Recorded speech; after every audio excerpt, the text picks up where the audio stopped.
Hello, everyone, and welcome to another episode of the Roots Report. I am Daniel Poulter, your Oakland Roots beat writer, as well as San Jose Earthquakes, a little bit of Cal football, trying to expand to the whole Bay Area. So if there's a sport that you would like to covered by us, let me know. I'll see what I can do.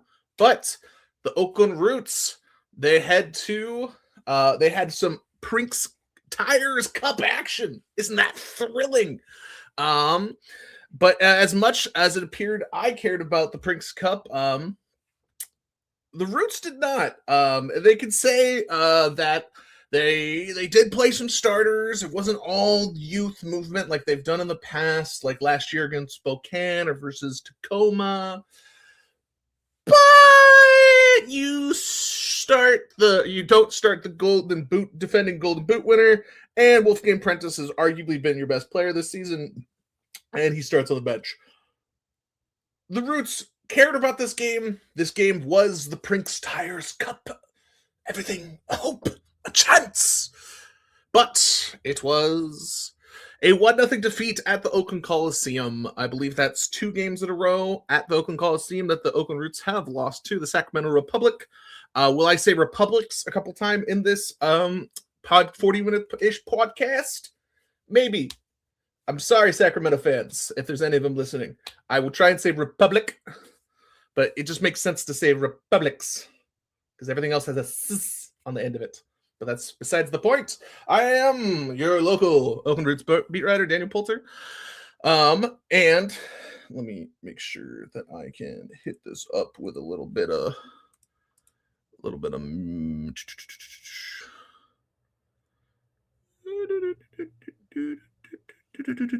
there we go. Sorry, everyone, for the delay. But Oakland Roots lose 1-0 to Sacramento Republic, but they did win the week before, defeating El Paso Locomotive. I believe it was it 2-1? Let me do some double checking. Where are you, Mr. Bond? Sorry, everyone. It's been a hectic few days, but I'm back. Yes, it was 2-1 defeating El Paso Locomotive. I'll touch on that game a little bit here, but a lot of this will be more philosophy. We're going to be touching a lot of topics. We're going to be topping the Prinx Tires Cup going forward, the massive showdown against second-placed Orange County that you're tied in the standings with. We'll definitely get to that one. And just kind of observations of what I've seen for the last couple of weeks. The good, the bad, the indifferent. Because there definitely was a lot of to this game. Like, even talking with media, and we're just kind of like, Ryan Martin after the game, it was very much kind of like, the Prinx Tire Cup, right? Who gives a shit about the Prinx Tire Cup? Except for if they pay me. And then I love the Prinx Tires Cup. As always, if you're looking to sponsor this show or any other type of things, do get me a note. I'm on Twitter, X, all the blue sky. Let me know. Let's do some talking. But back to the Roots. It's a very strange part of the year, but as a whole for the Roots, it's been a very funky, weird season because so far it's the best start in franchise history. Good job. You're tied for second place on points in the Western Conference. You are seen as not a lock to make the playoffs, but you should, it is a disappointment this season if you don't make the playoffs. And I could still be like, they should be a lot better than they are. And is that me asking for too much too early when the Roots usually find ways to disappoint us? Or is that me holding a team that could be so much more with the resources, with the coaching staff, with the players, where this team should be pretty good? And I think they are. I think they could be better. Like, there's been a lot of talk about, like, who is the contenders in the West? Who is the contenders in the East so far? And it's very clear that the Tampa Bay Rowdies and, of course, Louisville City in the East are the power players. Louisville a little bit less, but, like, I won't count them out until they're dead in the ground. And that's why, like, oh, no, they're third this year. You're like, okay. But Tampa Bay, who the Roots have a 2-2 tie against, is looking really good. I don't think they've lost yet in the Eastern Conference / as a whole. And the West is really wide open right now. The 8th place team in the Colorado Springs Switchbacks are your next opponent for the Oakland Roots. After next home game, keywords, next home game, 2 weeks. They're sitting at 10 points. They have a +2 goal differential, and they are 6 points behind the Roots, who are currently tied. Technically, Orange County, if you look at FOTMob, will have Oakland Roots ahead. It's supposed to be Orange County, I believe, off of interconference head-to-head goal differential. It's USL tiebreakers make no sense. But Oakland Roots have 16 points. Orange County has 16 points. They're technically second and third. But I think that El Paso game is one that you had to get. I think El Paso is a top 4 team in the West. I think El Paso could be better than the Oakland Roots, but El Paso runs hot. El Paso makes mistakes. El Paso right now has the most red cards in the league with 3. And that's a game that, like, you saw in those first 2 minutes against the El Paso game, going back in time a little bit here for everyone. And they score in the first 2 minutes. It's taken away because offsides. I looked at those replays. Roots got lucky there. That reffing team missed a couple. Offsides were both directions. Both teams are not happy with those offside refs, the linesmen. But then they score in like the 4th minute, and they are aggressively beating you up on the outside. And that was a full start roster.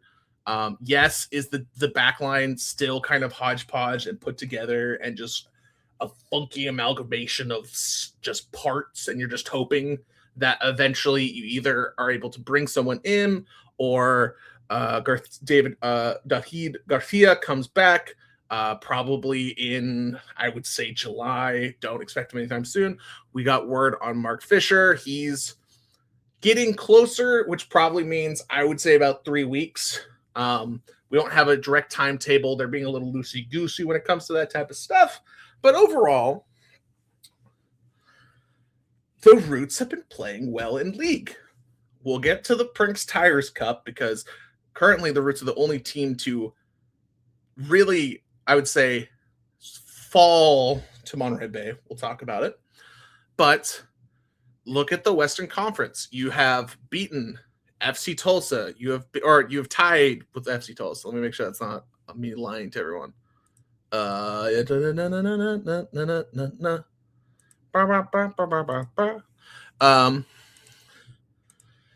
You have beaten Monterey to start the season. You've beaten Las Vegas. You've beaten New Mexico. Those teams currently sit 12th, 11th, 9th. You tied Tulsa.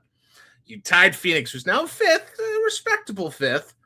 But Sacramento is 6th. That's a game when you play them later this season. That has to be a win or has to be points. San Antonio's in 1st, but they're such a weird team this season where they don't really have a lot of goal scoring, but they still have that traditional like San Antonio defense relatively. But would I say San Antonio is the top team in the West? I don't think so. There has been rumbles that there's some people in the media like Scape, you've heard on some national podcast that, hey, if everything goes right for the Roots this season, they could be a Shield winner. Like they could be challenging for the top team in the league or top team in the West. If everything goes right, they have that potential, which is so awesome to see for the Oakland Roots. But this team also could Oakland Roots this thing. We can have a couple more Spiegels, though. I'm slowly digesting my crow. I haven't fully finished my meal of eating crow on Rafael Spiegel, but he has played well up to a higher level this season than he has in previous years. He still has his Spiegel moments, especially the Spiegel incident, but overall, he's been acceptable. And I think we'll get to Tucker Lepley a little bit, their most recent loanee from the LA Galaxy, but maybe I'll break into that right now. But let me finish off the El Paso game. Tucker Lepley has a lot of potential. And that's also talking to LA Galaxy fans, him with this absolute screamer of a goal, won USL goal of the week justifiably. He found the tiniest window, just rocketed that thing, top corner, no hold bar. That's going in MLS. That's going in a lot of leagues. You have to stop that ball before it even gets to that point. That's the stop point. So Tucker Lepley has the skill. He has the power. He's 5 foot. He's listed at 5'4". It's more like a 5'7", more like a 5'7". He's short king. He ain't a short king, if you understand. But that is another great addition to this offensive attack. We're gonna try and I'll later in this episode I'll try and piece together what I think could be the starting lineup hypothetically, because right now, Ryan Martin's kind of got like a chessboard in front of him. He's got all these different offensive weapons, but I don't know how many pawns he has. He has a lot of bishops. He has a lot of rooks. He has a lot of knights. This could only make sense to like the 3 people who watch this who know chess content, but for those 3 people, I got you. And he ain't sacrificing the rook. He ain't sacrificing that rook. He wants all the rooks. And very intrigued to see what rises to the top, because right now we've got a lot of players for not a lot of spots, and we'll get to that. But Tucker Lepley, like I said, LA Galaxy loanee. And I want to make this clear also by talking with people. And it's like, because everyone's just like, why don't they bring in a loan? Like loan-in players, just bring them in. Give me the loan. Blah, blah, blah, blah, blah. Give me those loans. Give me that loan player. Oh, he's not playing for the championship in England. Bring him over. Oh, he's not playing for the 2nd division in Germany. Bring him over. Loans are really annoying to pull off. You have to be inconsistent because it's not. That's the other thing. Loans aren't free. Roots are paying part of Tucker Lepley's salary. They have to find him housing. You can't just like Monterey Bay this and just throw 10 dudes into an Airbnb. I actually don't know if they're in an Airbnb, but like a lot of places in the USL will have like group bunkings or like group like a house together or type things. When you're of the level of quality coming from the MLS, you can't really do that to a player, even if he hasn't fully proven himself at the next level, at the MLS level to stay there. There are a lot of people at the LA Galaxy and LA Galaxy fans that think this was a mistake, that he's part of their future starting 11 out there. For the LA Galaxy, he played a lot last year for the LA Galaxy when they were really bad. So it's like, oh, is he good enough to be a high-level player at the MLS level, or is he just that first guy that comes off the bench, the MSL level, and then a star maybe at the USL level? Because it can be a thing. Florian Below played a long time in the MLS, and then he eventually came down to the USL level, and hey, look, he's one of the top players in the league, and he played very well against Sacramento. Yes, I'm going to be bouncing around a lot. I'm sorry, but we're doing a little bit. We're doing some hopscotch. We're doing the flippity flop hop dip. But I think Tucker Lepley. I think people have described him as like creative damage. You think he described himself as, but also talking to a bunch of LA Galaxy fans, he's got a lot of energy. He has a whole bunch of heart. But he doesn't really have a set real position. Like at UCLA, he played everything from right wing, left wing, midfielder, central defense, center back. He can play left back. He can play right back. You can put him up at the number 10 and you're totally fine with that. And you're having a good time. He doesn't have that just traditional, that's a 6 right there. That's a 6. And I think that's going to be his biggest thing for this season is molding himself into something that LA Galaxy can use. I don't think this is going to be one of those plays where he comes in and is like, oh, I love Oakland. I love the USL. I'll stay here. I could see this being a very mutual decision between 2 programs, because I also think it's very rare for a USL club to talk to a higher league. And yes, the MLS for now is a higher league than the USL Championship. That is not a hot take. It is rare for a USL team or a lower division team to ask up. It's usually, and I believe this is the case here as well, of a higher level team looking for a place to put a player so he can get the playing time that he needs. This Saturday's game against Sacramento was his first 90 minutes in a long, long time, since at least last year for Lepli. And this is what he needs. He needs like that thoroughbred. He just needs to be taken out of the barn and he's getting ready for the Kentucky Derby. But you're just like, you got to win those small races first, you know, and that's kind of the USL season for him. It's like, let's see what he can do. Overall, I like a lot of what they have with him. Against Sacramento, he played mostly on the right-hand side, where traditionally a Bertrand Jacqueline or a sometimes Danny Trejo. They also put Faisal Batash there. And they started with Lepli. It helps that Jacqueline was serving his red card against Monterey Bay from the first round Monterey Bay game. And we'll get to the standings and everything that technically matters, because there was a meltdown in the city of in Idaho. There was a meltdown, and it wasn't by the Boise team. We'll get to it. It involved a certain Ivan's baked potato team. But I like what I'm seeing from the Roots overall. I'm still a little worried about their finishing ability, but they're being able to, especially against El Paso. Yes, El Paso was down a guy, but so far this season, they're getting opportunities. They're having these chances. They're just not converting them as much as you would like, mainly Peter Wilson. But Peter Wilson's already at 5 goals. He's now tied for 4th in the league with goals. He's only 2 behind the Golden Boot leader. I'm not too worried about Peter Wilson, especially with Wolfgang Prentice and Tucker Lepli going to be probably on either side. Just like, this team's going to eat, dude. Like, goals is not going to be an issue. I think stopping goals, yeah, that's where we got some problems. But let me see if I can bring up this lineup we had against Sacramento, because Sacramento played, I believe, most, if not all, of their starters or close to it.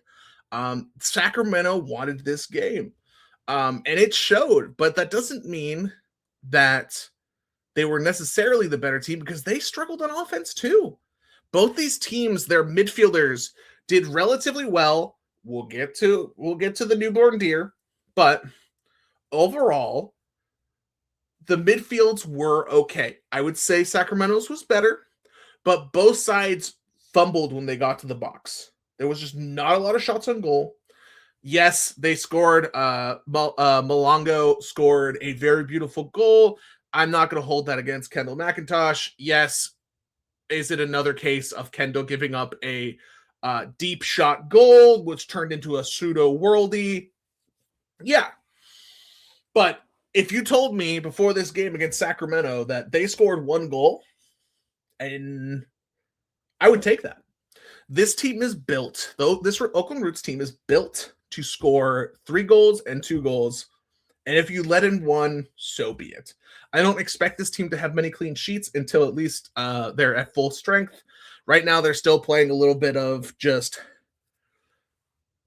Dr. Patch Up. Yes, Hackshaw has been a lot better recently. Let me see if I can bring up. Woo! There it is. Look at this. Can I move this to the other side? I don't know if I can. I don't know if I can. Oh, that's not right. Woo! Let's go. Yeah, let's do this. And just know that Tyler Gibson's in this bottom corner. Okay, everyone. Let's hit this up. So, starting lineup, we had Jackson Keel, Faisal Batash, Tucker Lepli, Ali Al-Masnawi, Tommy McCabe. Tingy got his first 90 start since being injured. First 90-minute start with the Oakland Roots. Super, super good. I like what I'm seeing from Hackshot. Yes, did Sacramento not have the type of strikers or wingers that make Nabil Hackshaw's life hell? Correct. But those are the games you want Hackshaw in. Games where he's going to be about the same speed as the striker. He's able to use his big body. He's able to use his massive frame to just be a bully on the back line. And Michael Edwards can kind of hold up the rest of it. They had Tingy on the left, Tyler Gibson on the right, which kind of turns into when you're attacking a three in the back with Tommy McCabe, kind of after he's passed the ball out, falling back to the back line with Tingy and Gibson being able to just go running down the sidelines, being pseudo wingers. And then they fall back into the 4-4-2 when they're doing defense.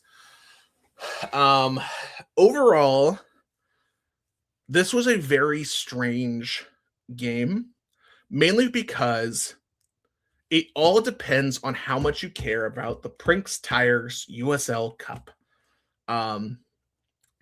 Because let me see if I can bring up the table here. This is the Oakland Roots group for the Prinx Tires Cup.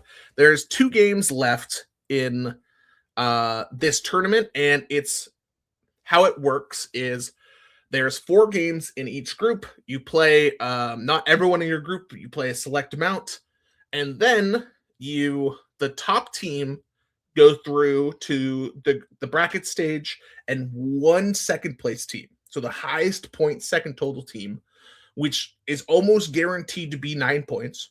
So the Roots already not having a fun time.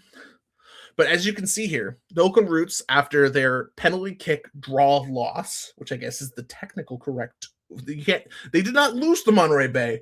They drew and then lost in a PK, which is a weird way to say you still lost the game. But Oakland Roots sitting in dead last, tied with the Las Vegas Lights, who lost to Gagi. Gagi. Oh my god, I forgot Gagi's last name. I apologize, but Varishvili. Valishvili. Yeah, Gagi. Gagi's playing for Spokane. They beat Las Vegas Lights the other night, 1-0. Sacramento takes the 1-0 lead over the Roots. They have now won 2 games in regulation. They are now at 6 points. Boise, the second division team, is now at 5 points, with Spokane Velocity sitting at third with 3 points. Boise was down 3-1 in the second half to Monterey Bay, and I was like, look at Monterey Bay. They have a chance to get out of the group. They play Sacramento next. This is a time for Monterey Bay. And then they gave up 3 goals in the second half and lose 4-3 up in Idaho. And that's just, like, that could be team killing. Like, this season could kill Monterey Bay FC. I'm being completely serious. Like, this is the type of season where nothing goes right, and you may just pack it up. You could just pack it up. But, like, how the Roots technically are not mathematically eliminated. There is still 2 games where if Boise loses to Spokane in regulation, and then the Roots beat Spokane and Las Vegas Lights in regulation, and then Sacramento loses both games in regulation to Monterey Bay and whoever their next game is, technically the Oakland Roots could still make it out of the group. But in reality, especially this next game, I think it's a road game against the Las Vegas Lights. Why do you care? If you're Ryan Martin, every single starter outside of the ones that need to get like fitness back up, that Las Vegas game in June, you just play no one. Like, you just play, like, there's no point. Like, the league is clearly what matters. And to be fair, the league should be what matters, because like this team, is it unfortunate that the Prinx Tires USL Cup is now useless? Yeah, that kind of sucks.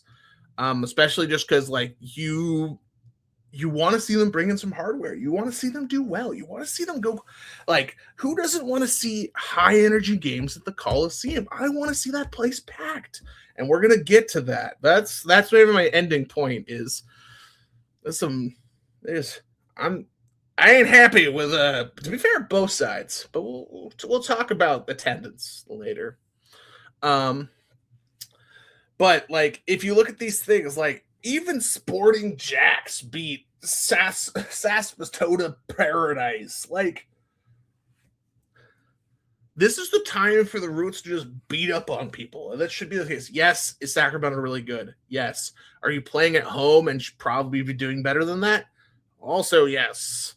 But they are not mathematically, yes. So technically, the Las Vegas game does matter. If they win in regulation, there's still a chance, depending on results, that they could be mathematically still alive to advance.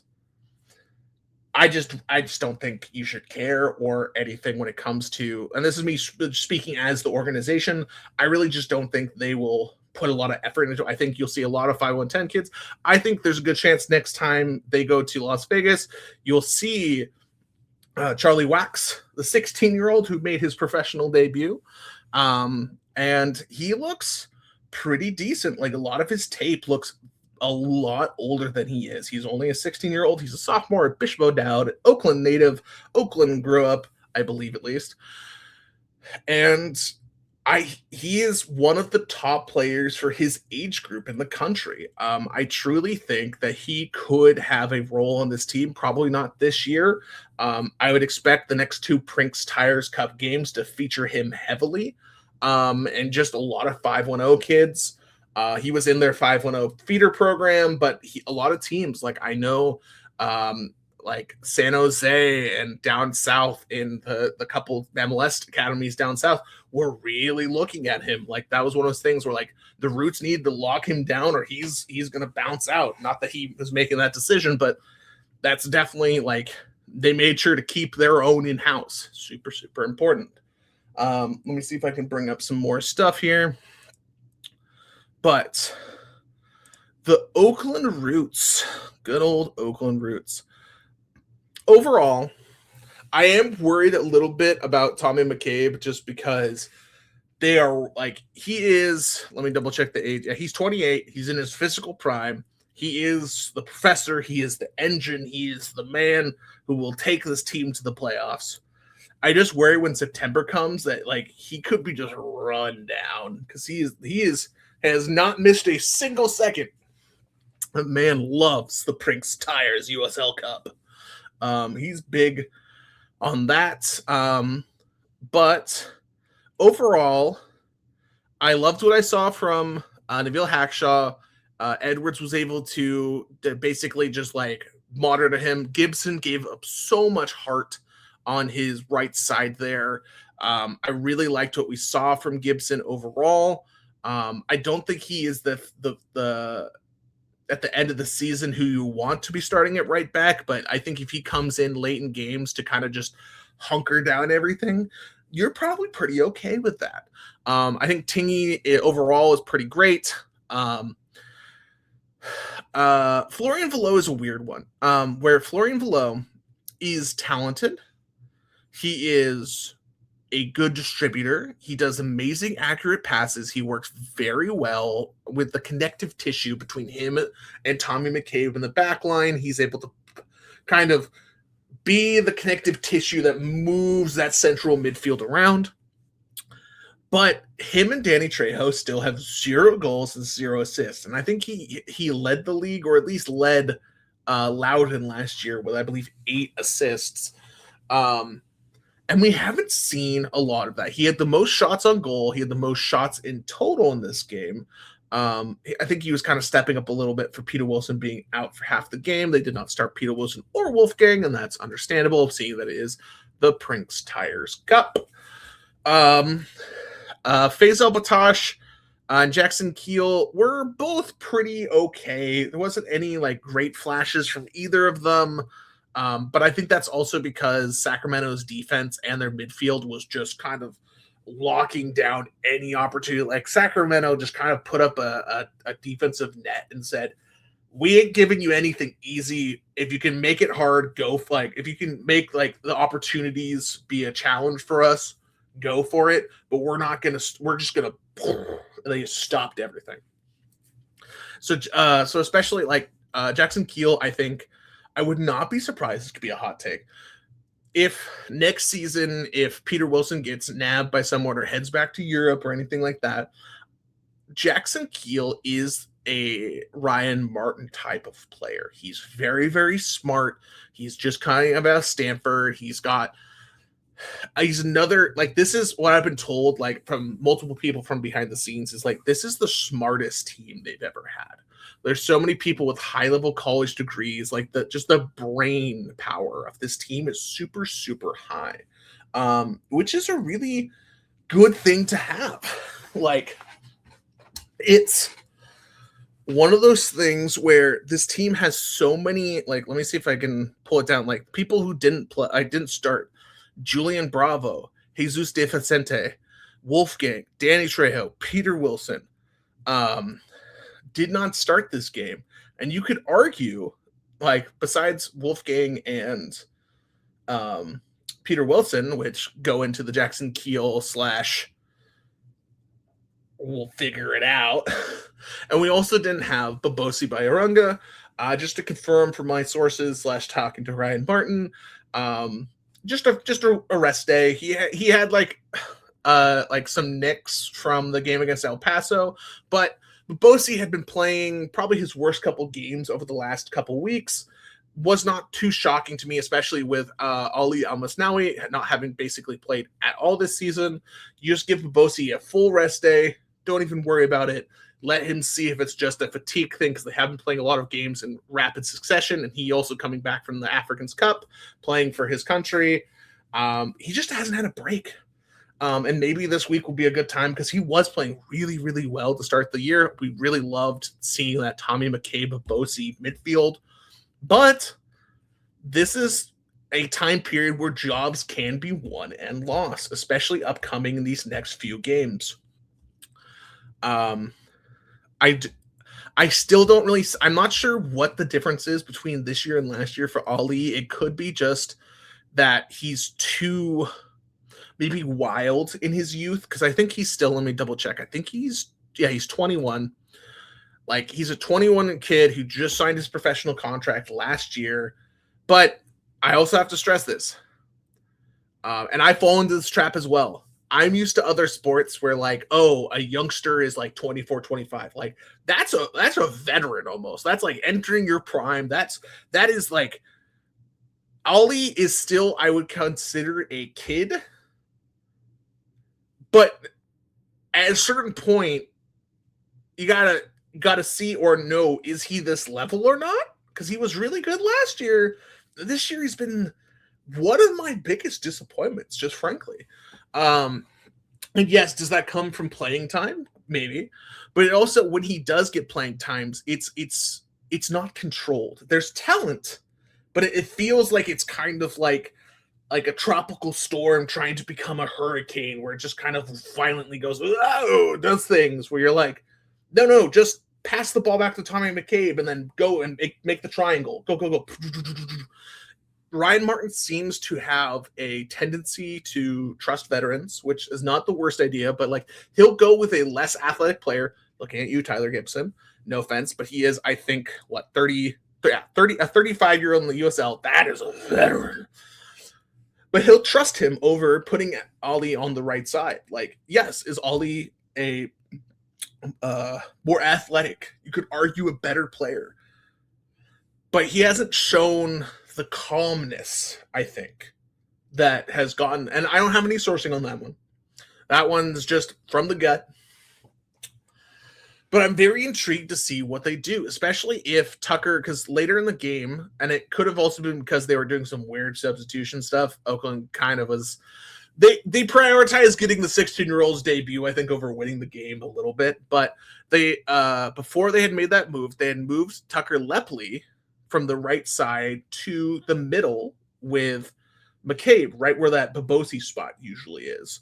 And that was very interesting, because like, that could be an argument if you really want to get Danny Trejo, or if you really want to get Bertrand Jacquesin into the starting lineup. Who do you take out? And the answer could be maybe Babosi if he continues to struggle. Though I do think this is just a hiccup, or maybe just a delayed tiredness. But overall, that is a spot that I'm very intrigued to see who gets going forward. I believe it to be Babosi, but you never know.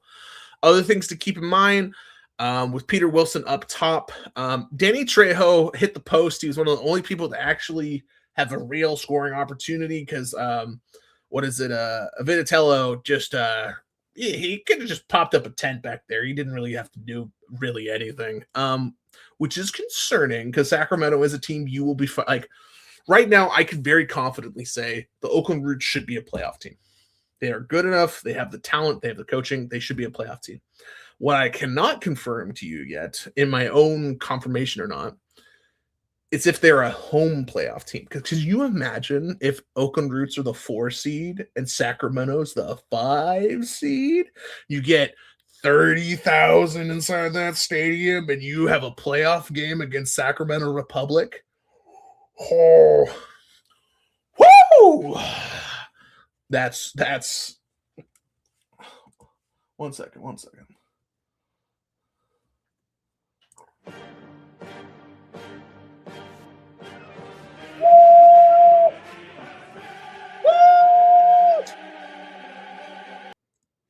That's what that would be for 90 minutes. But back to things that matter. Speaking of attendance, I am slightly worried. And don't look at this percentage up here. This does not matter. This is they're basing it off the baseball capacity. That has never been the case, and it's just bad. It just is. Don't look at it. It's not to be completely ignored. But what should not be ignored is the last few Oakland Roots games. I think they had 2,000, 4,000, 5,000, and this one was 5,669. Something is amiss between the fan base and the support of what people say they want and what is actually transpiring. And this is not a blame the fans. This is a constructive conversation to try to figure out what is causing the disconnect. Because in like previous years, like everyone talks about, they were at Laney or at Merritt or at Hayward. They got like 5,000 fans and everyone was close together and it was a big community thing. And then everyone's like, oh, if we go to the Coliseum, like with the A's leaving, we'll be the ones who do like these big, we'll put 15,000 every week. Big, like the city of Oakland's going to come out and support the Oakland Roots. And what has happened? One game a year, they've come out and then ghost town the rest of the year. And that really sucks. Like, yes, does the Coliseum have its issues? Do I understand that their parking and security teams are absolute dickheads? And they probably charge too much for parking. Yes. Is that under the Oakland Roots' control? No. They worked out a deal with the Coliseum group that owns the group. I think it's called the I can't remember, but it's a group that had purchased at least the managing property rights for the Oakland Coliseum, and they set concession prices, they set parking prices, they set what's allowed inside the building because it is their building. The Oakland Roots are just renting it, and from what I understand, that negotiation was not easy for what they got. Like there was a lot of discussions about like, is this good enough for us type things? And I'm not talking about the Oakland Roots. But that doesn't mean that people, and I know with families, like some of these late games, those are really, really rough, but like park at BART, take public transport, Uber in, you don't, and I understand the counterpoint of, part of the allure of the Coliseum is that nostalgia of like when I was a kid going to the Coliseum, tailgating in the parking lot, getting absolutely smashed before going into a game. Of course, that's true nostalgia for that building. And I never, if you're like, I have to do this because it's part of my right of coming to the Coliseum, God, I salute you because I right there alongside you. But like when I go to Cal games, I go at the El Cerrito BART station. I BART in, or you go at the Ashby station, you park there. Like it's free parking on the weekends. The BART station at the Coliseum has free parking. Yes, you could argue, hey, do you want to leave your car at the BART station? That's besides the point. There's more than options. Even the other thing was like Oakland Roots, this week they had 4 tickets and 1 parking pass for, I believe, $100. And if you're like, oh, $40 for parking, well, 4 tickets, that's probably at least $25 right there. You get free parking. 3 of your friends, come on down.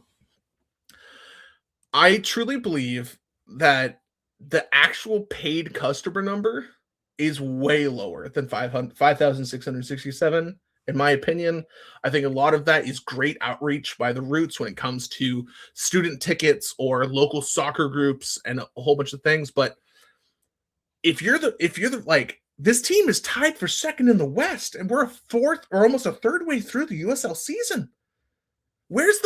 I'm looking at these videos of Boise versus Monterey Bay, Phoenix versus Orange County, and their fan sections are going crazy, and the team's fully embraced with them. And like, Boise is a second division. Yes, it's the first year. Everyone's really jazzed. But how do they have a better fan culture than the Roots? When like the Roots, like, I know a lot of people in these organizations thinks like, it shouldn't feel like a San Francisco like office building at an Oakland Roots game, especially at the Coliseum. Yes, you have the drums. Yes, there's that feeling of being alive, of being back at the Coliseum. But like, outside of that, it feels pretty dead. And that's not good for a team that's in second place in the West. You could be hosting a home playoff game. Yes, you'll get the tourists or like the people to come in. And yeah, but like, you're playing against the World Cup. Like, how bad is like a World Cup a Saturday going to be when everyone's going to Qatar versus Jordan instead of Oakland Roots versus Las Vegas Lights on a Saturday? And I get it. The World Cup doesn't come around very often. But like, fans have to get it back up to like 10K. And yes, is there more deals? And if the Roots can keep doing these incentives to keep people coming to the game or helping with better, doing whatever they can to maybe help with the security. Because like, I understand, like, if you bring in like a water bottle or some food and the guy at the security guy is paid like probably a little bit over minimum wage, as being an absolute just pain in your ass, and like you're like with your family and he's just like chastising you for bringing in like a bagel or something, and it's like, yeah, they shouldn't be that much of dicks. It's the Oakland goddamn Coliseum. Enjoy the vibe. Have a good damn time. But I really hope that by the end of the season, Roots fans, especially if this team's doing well, like if they suck, I get it. Like, it's hard to be a diehard that's that diehard. But last year's team was pretty bad. And right now the Roots are way behind last year. And yes, they had the 27,000 seat game to start the year. But even besides that, they had a lot of over 10K. Right now, besides the opening game of the season, which is kind of both of those games were, the Roots are averaging something like 3,000 or 4,000 right now. It's really low. It's not good if you take out that first game. And I'm definitely concerned that this is an issue. You're trying to pitch a stadium, trying to pitch USL Premier. You're saying we deserve a spot in this higher league because we're going to have 15 or 25,000 seat stadium that we're going to sell out Howard Terminal. But like, is Howard Terminal could be like, guys, you're paying maybe like 3,000 people are coming out to like, why would we give you any tax breaks or anything for the city if no one's showing up? And that's concerning. But this has been a little bit of a rant by me. This is just something I've noticed. I hope that the numbers continue to improve because I think this Roots team is going to continue to improve with it. So hopefully that crowd energy, that the true aura of the Oakland Coliseum can be back again. Because right now, I'm hoping for a little bit more. And that may be a very privileged media take, and I understand. And it's the economy right now is not good for supporting your local team. But for the people who do, I appreciate you, and I'm glad you're here. And as always, I'll see you guys next week, everyone. Hi.